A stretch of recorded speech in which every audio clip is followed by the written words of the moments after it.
पहाड़ों के सुंदर सुंदर मोड़ आओ हम सब चले कदम पहाड़ों की ओर।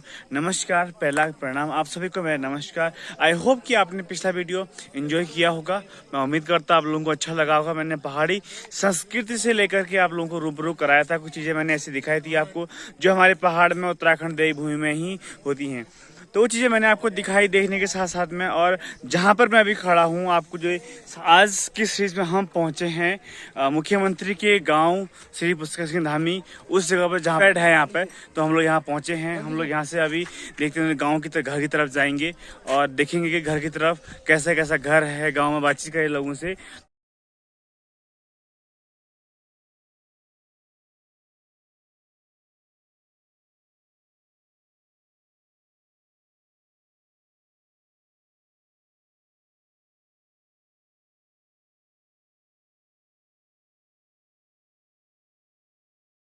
हम पहुंचे हैं। मैंने बताया कि हम श्री पुष्कर सिंह धामी, हमारे माननीय मुख्यमंत्री महोदय, उत्तराखंड सरकार के जो मुख्यमंत्री हैं, उन्हें घर पर हम उनके गांव में पहुंचे हैं। गांव में पहुंचने के साथ साथ उनके घर पर भी हम पहुंचे हैं, घर पर जहां पर उनका जन्म हुआ था।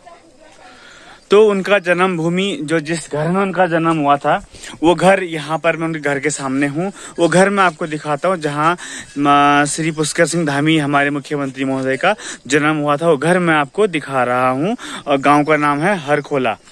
और वहाँ पे भले अब यहाँ पर रहते नहीं हैं, अब वो खटीमा रहते हैं, लेकिन वो जन्मभूमि पहाड़ की उनकी आज भी है। वो घर आज भी है जिस घर में उनका जन्म हुआ था। मैं आपको दिखाता हूँ।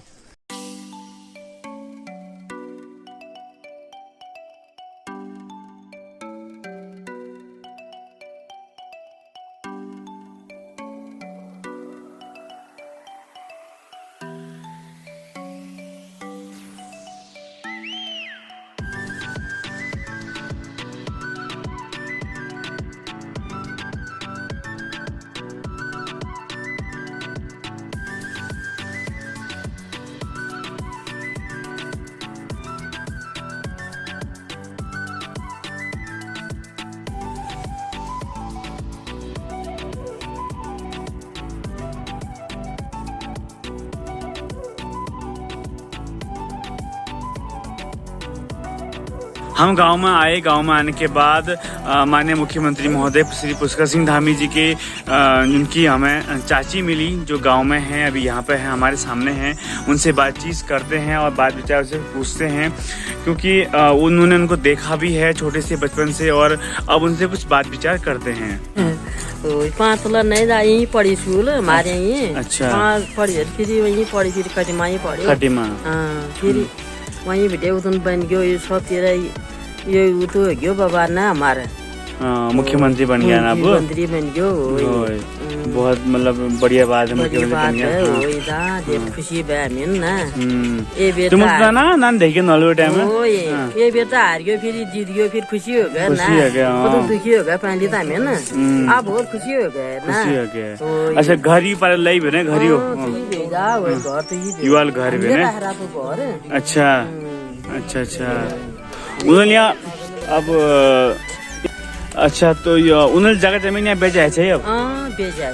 अच्छा, कब बेची? आज हाल नहीं है, पहले पहले बेच ली। जब वहाँ गया वही बेच ली। अच्छा अच्छा। वही बेच गया हूँ। जब बाबर गया ना वही बेच लिया जमीन सब, फिर वही बेच गया। अच्छा।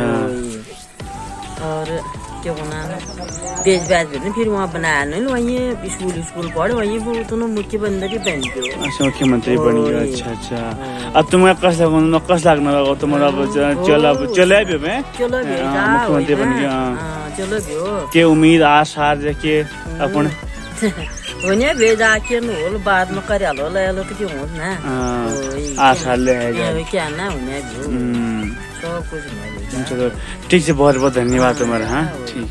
हम मिल रहे हैं और बातचीत कर रहे हैं यहाँ के प्रधान जी से, और जो प्रधान जी हैं उनसे मिल रहे हैं। इनका नाम है श्री गुड्डू धामी जी। तो उनसे बातचीत करते हैं और थोड़ा बहुत जानकारी उनकी। श्री गुड्डू धामी जी, आपसे हम सबसे पहले जानना चाहेंगे कि माननीय मुख्यमंत्री महोदय आपके भाई, बड़े भाई हैं, तो सबसे पहले हम ही जानना चाहेंगे कि गांव के बारे में और उनसे क्या बीच का रुझान है आपका, और गांव के बारे में क्या आप सोचते हैं उनके माध्यम से। देखिए, गांव के बारे में हम काफ़ी टाइम से रोड के लिए परेशान थे। पूरा गांव सब लोग परेशान थे और हमने बहुत बार माननीय विधायक जी से भी अनुरोध किया कि हमारे यहाँ हम रोड के समस्या के लिए जूझ रहे हैं। लेकिन हमारे जब बड़े भाई विधायक थे खटीमा से, तब भी उनने बहुत प्रयास किया और मैं जानता हूँ कि उनने बहुत प्रयास किया, क्योंकि वो मेरे सामने जब भी होता था फ़ोन करते थे। और लेकिन जब उनका सीएम बनना और तुरंत ही हमारे यहाँ सबसे पहले रोड कटिंग शुरू होना, और उसके बाद आप देखिए गांव में 2 महीने के अंतर्गत आज तक इतनी स्पीड और तेज़ी से कहीं रोड किसी गांव में नहीं पहुंची है। और 2 महीने के अंतर्गत हमारे यहाँ 4 किलोमीटर रोड कटी और आज हम देख सकते हैं, आप ये पूरे गाड़ी से हम घर आ रहे हैं, अपने सुविधा हुई है हमको माननीय। अच्छा, एक चीज़ और मैं आपसे कहना चाहूँगा जिस बारे में कि जो रोड यहाँ तक कटिंग हुई है, यहाँ तक मैं आपको लास्ट दिखा रहा हूँ, ये रोड कटिंग के माध्यम से जो मैं कहना चाहूँगा, ये मुख्यमंत्री का गांव यहाँ पर ख़त्म हो गया, इसलिए रोड यहीं पर तक कटिंग हुई है, या फिर आगे भी गाँव के रोड कटिंग होगी। अभी तक तो यहीं तक रोड कटिंग हुई है जहाँ तक गाँव है मुख्यमंत्री महोदय का। उसके बाद आगे क्या क्या विचार है आपका, उसके बारे में क्या कहना चाहेंगे आप? देखिए, अभी तो फिलहाल 4 किलोमीटर रोड स्वीकृत हुई थी हड़खोला तक। उसके बाद जब माननीय मुख्यमंत्री जी का यहाँ कार्यक्रम लगा था बीच में, आप देख सकते हैं यहाँ अपने मंदिर में, इष्ट देवता के मंदिर में उन्होंने पूजा पाठ की थी। और उसके बाद लोगों ने अनुरोध किया, अजेड़ा और हचीला ने अनुरोध किया था। और उसके बाद माननीय मुख्यमंत्री जी ने यहाँ से 10 किलोमीटर अजेड़ा तक इस रोड को पहुँचाने के लिए, उसके लिए भी 10 किलोमीटर स्वीकृति की है रोड। लगभग इससे आगे और रोड 10 किलोमीटर और जाएगी 10 किलोमीटर यहाँ से। जी ठीक है प्रधान जी, बहुत बहुत धन्यवाद आपका। शादी का माहौल दिखाई दे रहा है आज, तो ये सिर्फ शादी का माहौल आपको दिखाई दे रहा है। मैं इस गांव में इसलिए मैं भी पहुंच गया और इत्तेफाक से मैं भी वीडियोग्राफी के माध्यम से इस गांव में पहुंचा, तो मैंने गांव के आपको दिखाया कि हाँ, इस गांव में ये चीज़ें यहाँ पर हैं। तो मैंने जो गांव में देखा कि पलायन जो मैंने यहाँ पर देखा, लोगों के यहाँ पर घर जो मैंने आपको अभी दिखाया हूँ और दिखाऊंगा अभी और भी, तो घर दिखा है। घर की कंडीशन ये कंडीशन है, ये 2 घर हैं। कभी यहाँ पर 7-8 परिवार हुआ करते थे, यहाँ पर कहा जाता है, माना जाता है। और दूसरी साथ में बात ये कहना चाहूँगा कि जो आज शादी में 2 घर यहाँ पर दिखाई दे रहे हैं, एक उधर साइड में और ये 2 घर हैं, यहाँ पर सिर्फ 2 ही आदमी रहते हैं और कोई और रहता नहीं है। तो शादी का माहौल। और आज हम उस गांव में हैं जिस गांव में माननीय मुख्यमंत्री हमारे उत्तराखंड के chief minister CM Shri Pushkar Singh Dhami ji के गांव में हैं। तो दिखाते हैं आपको और कुछ यहीं के लोगों से बातचीत करते हैं कि यहाँ पे क्या माहौल है, कैसा रहा और गांव का पलायन के बारे में क्या सोचते हैं लोग, क्या कहना चाहते हैं। तो मिलिए कुछ गाँव के लोगों से, उनकी ज़बानें सुनते हैं।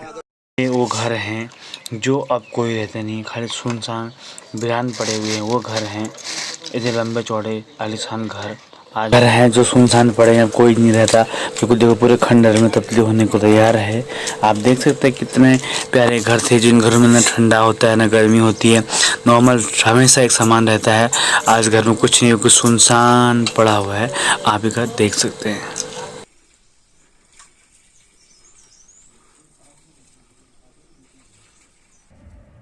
ये उस समय का गोठ है जहाँ गाय भैंस बाधे करते थे। तो आज देखो कुछ सुनसान पड़ा हुआ है। ये देखो बिल्कुल सुनसान, कुछ नहीं है। घास में पड़ी है, आप भी देख सकते हैं। देखो ये घास में पड़ी है यहाँ। ये खेत में काम करने वाले खेत चीजें हैं। ये देखो मकड़े की जाल।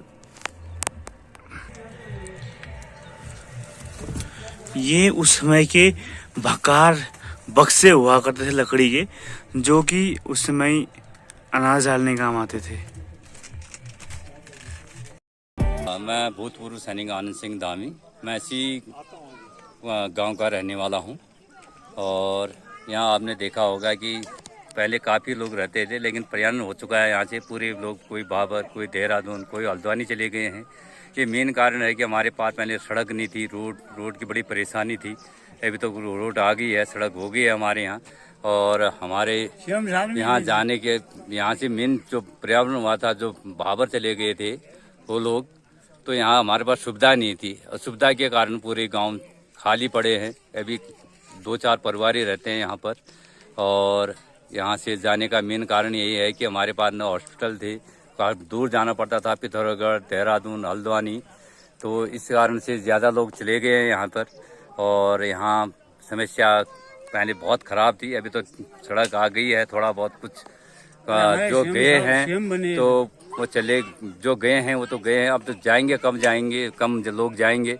और हमारे जो सीएम बने हैं पुष्कर सिंह धामी, उनको हम काफ़ी हार्दिक बधाई देते हैं कि उन्होंने हमारे यहाँ रोड और हेलीपैड का जो बनाया, उनके लिए बहुत बहुत धन्यवाद है।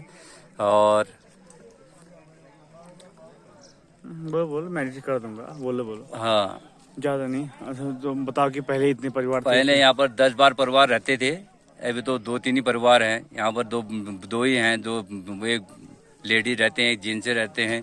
वो भी अभी प्रयाण में जाएंगे, वो भी जब तक ये हैं तब तक इनका मकान भी है, ठीक ही है। उसके बाद इनके अगर ये भी बुढ़े हो जाएंगे तो उनको भी तो जाना ही है, क्योंकि हमारे यहाँ पर सुविधा नहीं है, मेडिकल की सुविधा नहीं है और सड़क की कमी है, सुविधा अभी तो कुछ बनी है थोड़ा बहुत। तो प्रयाण यहाँ से जाने का मेन कारण यही है। अभी तो आदमी बहुत ही कम है, आज शादी का माहौल है, इसलिए यहाँ पर काफ़ी रौनक है, अच्छा है, काफ़ी अच्छा लग रहा है, काफ़ी पब्लिक इकट्ठा हो रखी है। और